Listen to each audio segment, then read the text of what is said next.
Zombies got their cups and yeah, they sippin' leanin'. Guess they could explain it why these triggers squeezing. Young Moby's in the jungle, west for different demons. DJ combo hitters on the block is why we kill instinctive.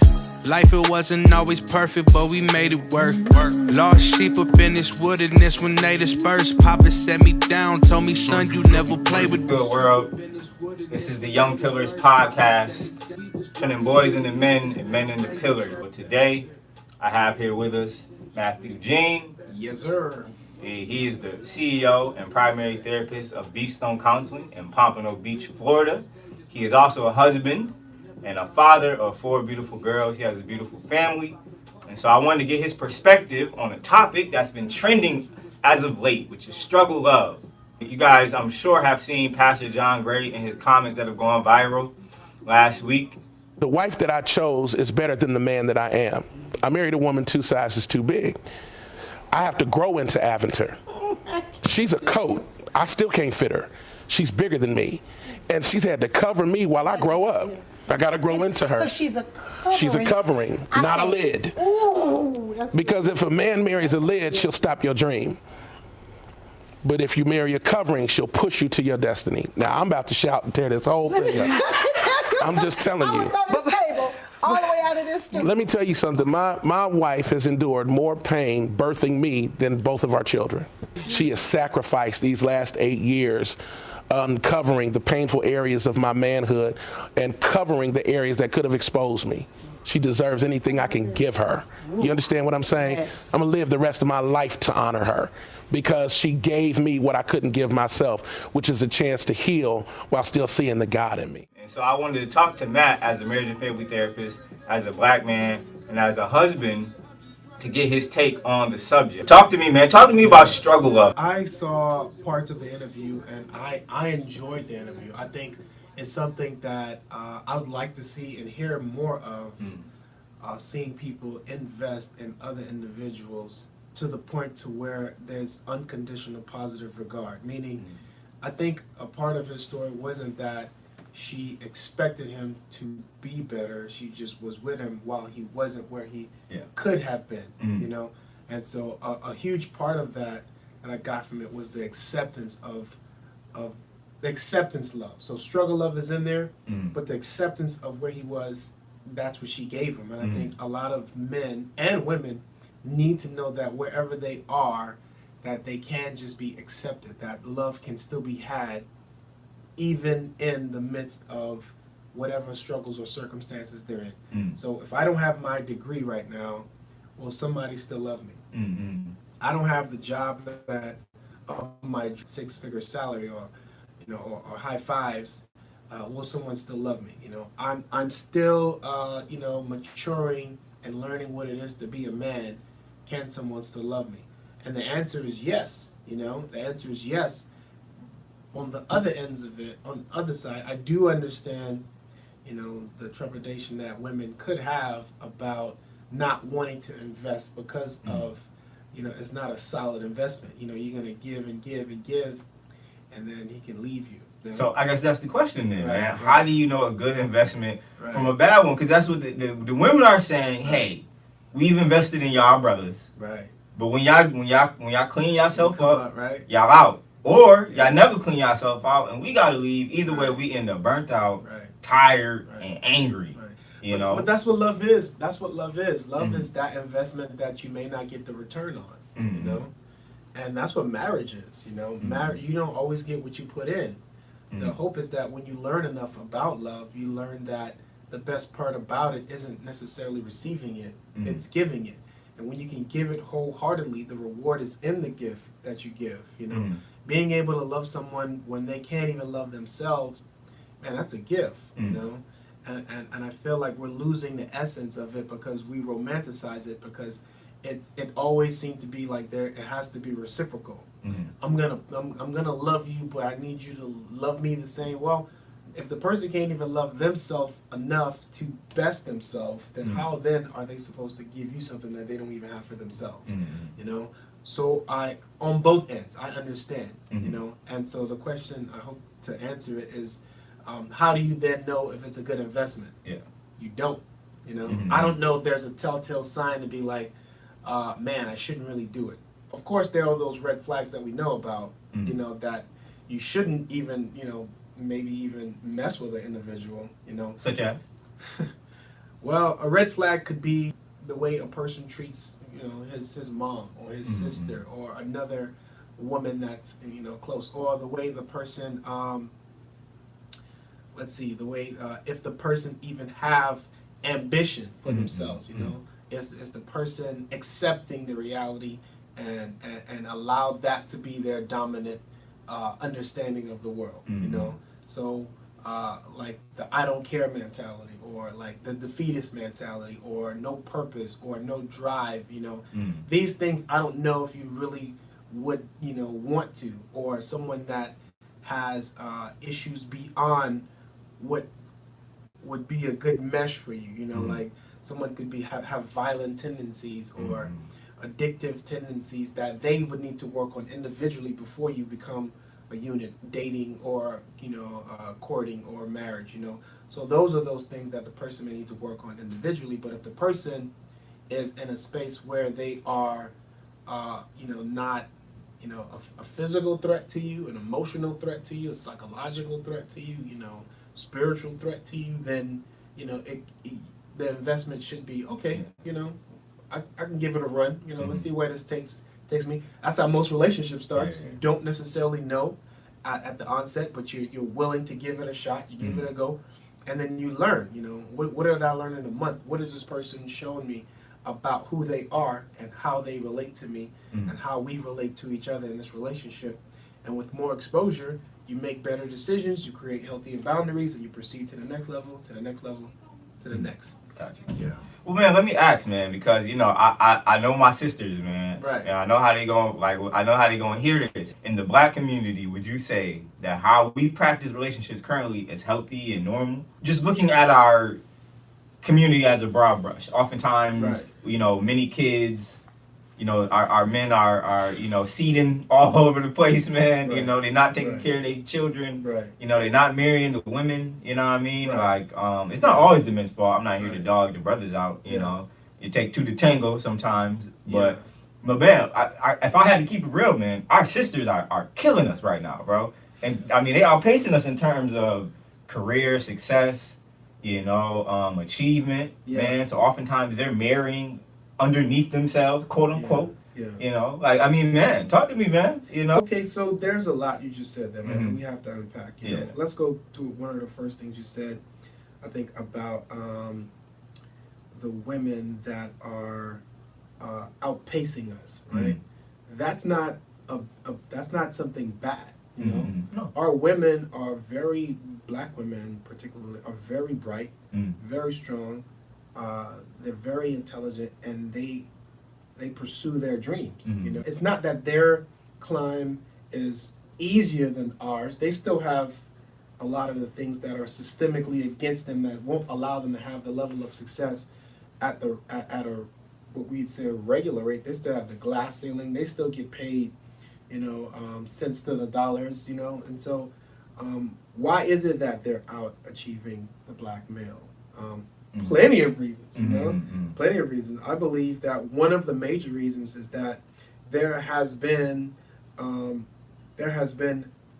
specific targeted effort towards the black male that would put us in a space to where we aren't able to, not I wouldn't even say able to, but psychologically we don't believe that we are capable of, you know, certain things. And even when we are in the realm of doing stuff, we still don't feel that it's good enough, you know? Like, I know some brothers, they're mechanics and they're killing it. Yeah. They're doing great, and they're UPS truck drivers, or they're mailmen, or they're whatever they are, they're doing it, you know? But accepting that as being great, I don't know if we, you know, I don't know if we've accepted that to, you know, as something that you've done, you know, like, what have I done with my man? You know, you're doing it. You're doing it right now. You're not a statistic. You're not dead. You're not in prison. Can you do more? Of course you can do more. Yeah. But what happens to the love of self right where you are that will build the confidence that will allow you to be in a space to where you can meet a CEO and she can still resonate with your confidence and still find you attractive in that sense. But we are hard on each other. We're hard on ourselves. Like, man, there's so much more I could be doing. I should be. I could be. And all this other stuff that we can't even see that we have been climbing out of a pit for years. And where we are should be celebrated. Doesn't matter. I can't say it doesn't matter. It does matter, but it shouldn't matter. You know, the level of educational success, financial success, and all these other things that we put out there as checklists before we can be in relation to the woman or before they can be in relation to us. And I think that's, you know, that would take us a whole, you know, down a whole other path. There's another thing you said that Well, hold on. Let me hold your thought, but because I want to explore that a little Sure. bit more and get your. So I've had that thought before, man. Right. You know, if you go back to slavery, the woman had oftentimes a particular position Right. of power on the plantation Right. that oftentimes the men didn't. And she oftentimes had a particular sway over the slave master where she could barter with the slave master for the protection of her children. Right. But she had to teach her children differently. So she had to teach the woman to be strong and headstrong to be able to survive Right. the ills that particularly affected women on the plantation, rape and beatings and abuse from the wife, and teach her how to be wise and almost like a secret agent on the plantation. Yeah, like, you know, like a wily, like you had to be, cunning. Whereas the male had to be dumbed down. You cannot show any type of aggression or ambition or any type of manly characters whatsoever. And so it kind of, you know, the idea in general black studies is that throughout time the women have continued to be raised in such a way where they're wily and cunning and ambitious and wise, and the men are kind of coddled, you know. And so I definitely agree with both of them. If I could just add something, I think the treatment was equally horrendous. Oh yeah, absolutely. You know, both of them had their own residual impacts on the man and the woman. You know, I don't know if I could put myself in the mind frame of a person that has to barter their body. You know, like I have to sell my body for the safety of my family, of my kids. Not even my family, just my kids. And it's still not a guarantee. You know, I can get raped, I can get taken at any time. My daughter, my sons can be taken at any time. My husband can be emasculated in front of me. You know, he could be married off. You know, that he can be asked to have sex with someone else. That, you know what I'm saying? So to subject someone to that, that's a lot. You know, and if you fast forward outside of, you know, when slavery ended, it didn't stop there for the woman. You know, then the woman had to be a person that held the household down, right?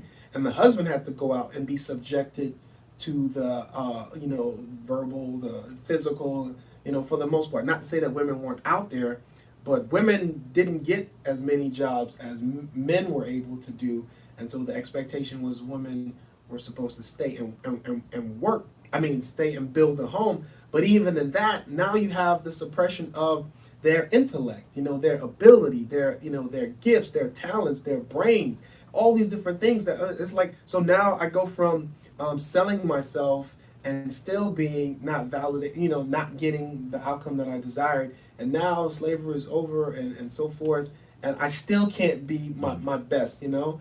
And so, but on the other end of that, you have the man that's being emasculated, embarrassed, beaten down, and then, like you said, have to dumb down his intellect, his strength, his ability, you know, just so he won't die.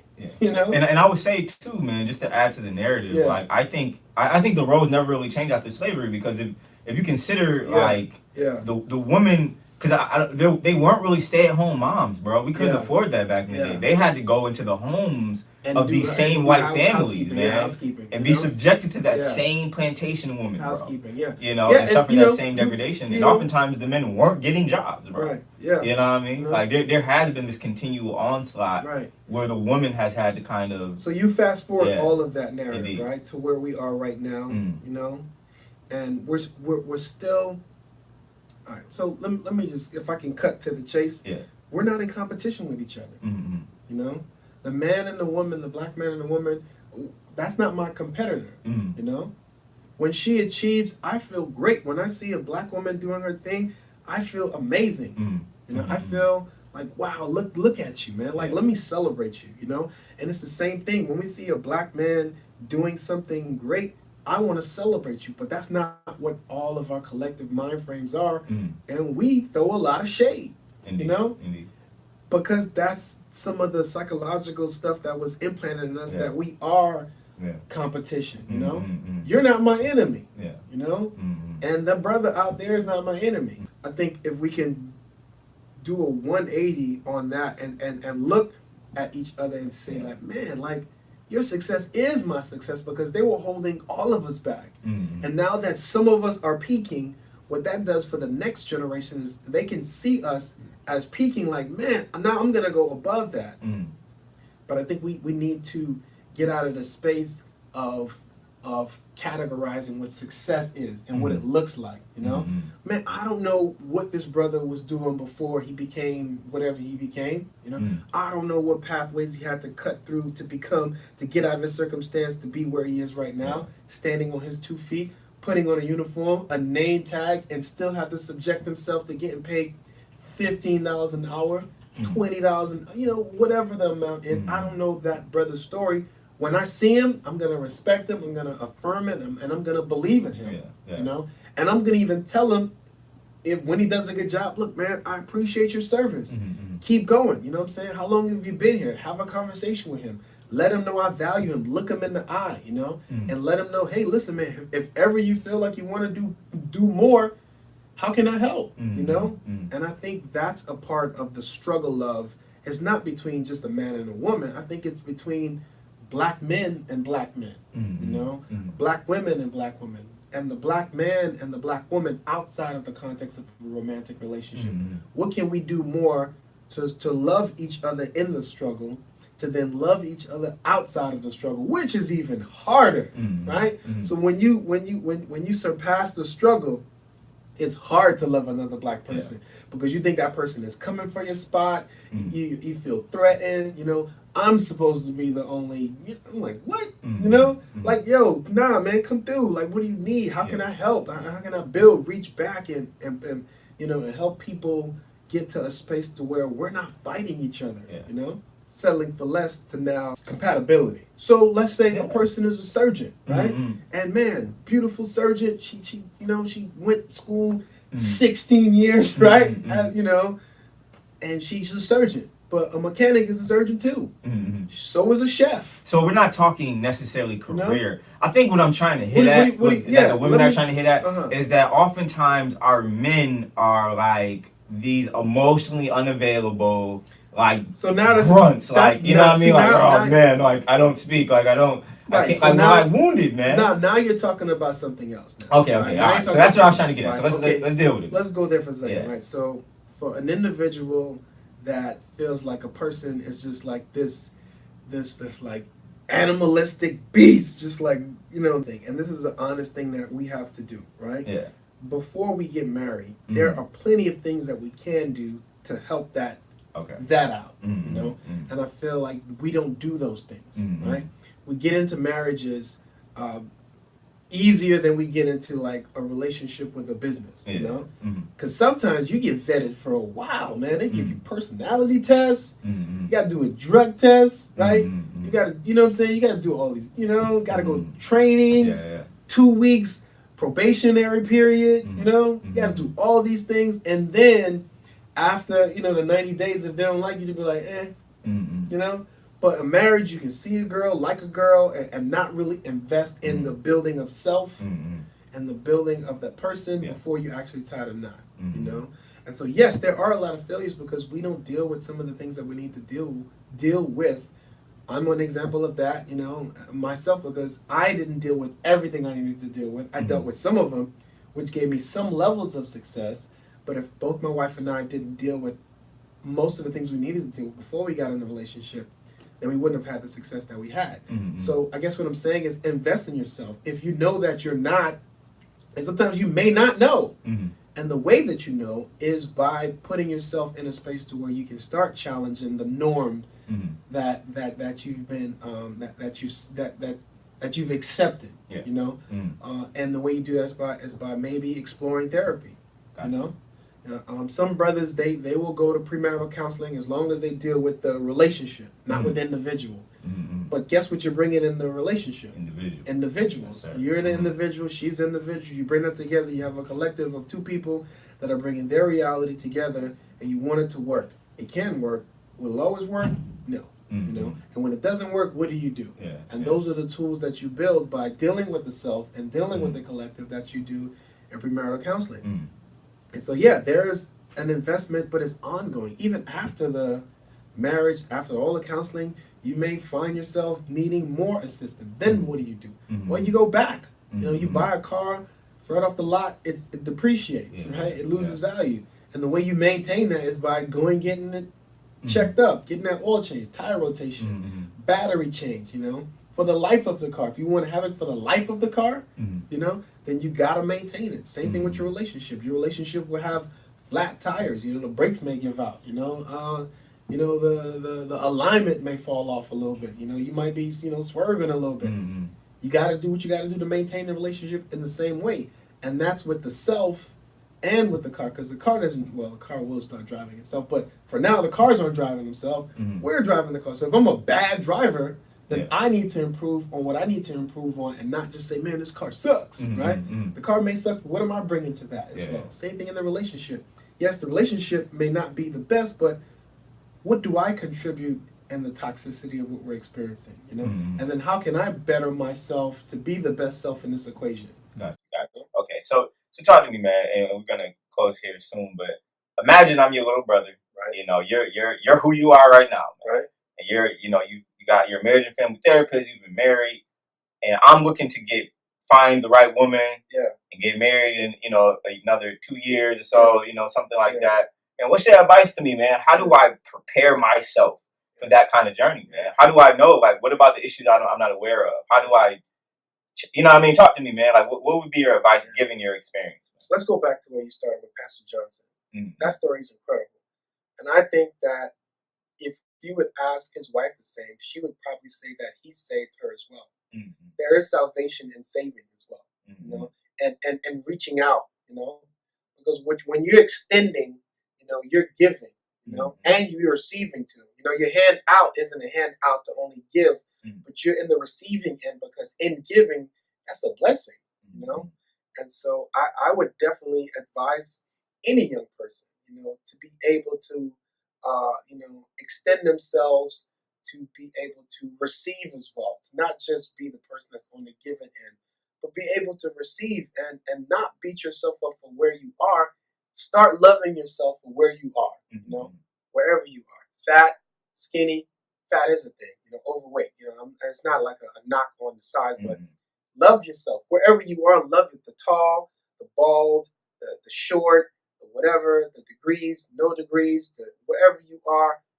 Be able to say that I can love me where I am, and in doing so, with receiving love or not receiving love, you will be okay. So in the relationship, when you commit to it, if the person doesn't have the love to give you, you don't start declining. You don't start, you know, like imploding, like because she doesn't think this of me right now. Yeah, that's just right now. But what do you think of you? Do you love you enough to maintain in the space to where she may not have it, or he may not have it?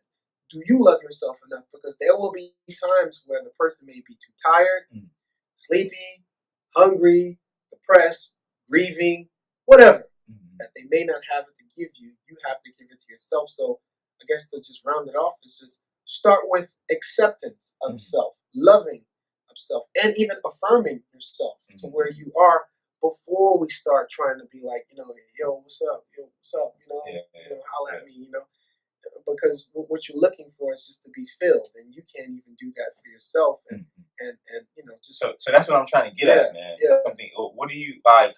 How do I get down the road to loving myself, man? To accepting myself as a black man, like before the woman comes along. so that I won't sabotage this joint Right. when I get into it, Right. man. Like, what is the work that has to be done, man? Yeah. You know? Great question, man. I think daily we have to look, assess, process, and accept. You know, look meaning take a full scan. You know, visual, mental, whatever. Just think about where you are and who you are. You know, and assess it, the good, the bad, and the ugly, and then accept it. Acceptance doesn't mean you're settling.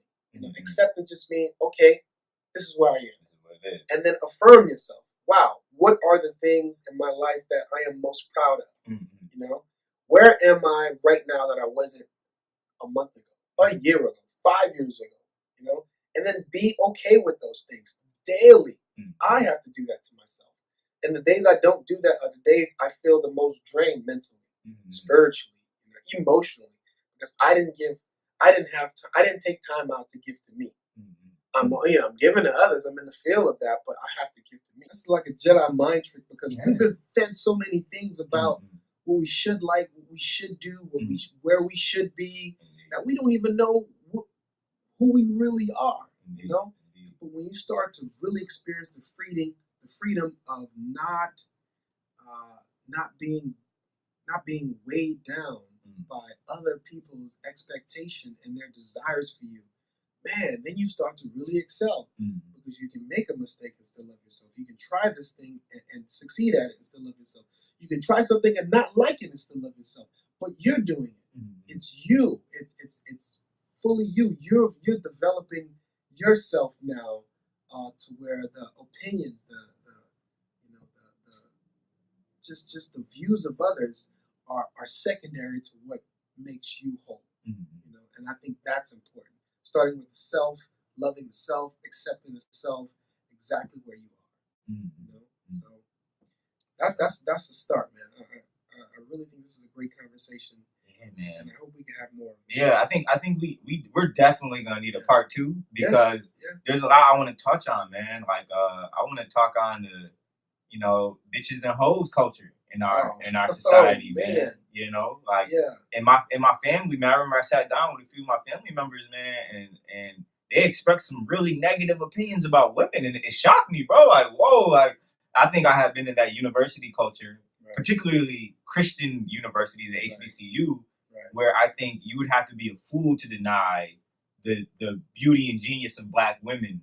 You know, but you know, other of my family members who haven't been exposed to that environment only see what's, you know, the crackheads, you know, strippers, and no diss on strippers, right? Like, it's your body, I guess. You know what I'm saying? All of that. But you know, the women that in positions that patriarchy would consider degrading and low, and they don't see that value in the women, and they don't see that value in themselves. So it's a lot of things we're gonna have to touch on, man. We're definitely gonna have a part 2. I'm like, I want to jump in. Yeah, right. So let's save it for next time. Cool. And so, man, I've appreciated this convo, man. And I wanted to really try and play the role of my sisters as best as I could to kind of get you as a man to give us some good stuff. I'll be honest, man. You know, there isn't going to be one thing that everyone will agree on, and that's okay. You know, a sister may hear this and hate it, be like, "You suck," you know, and someone would be like, "You know what? Maybe there is some truth in that."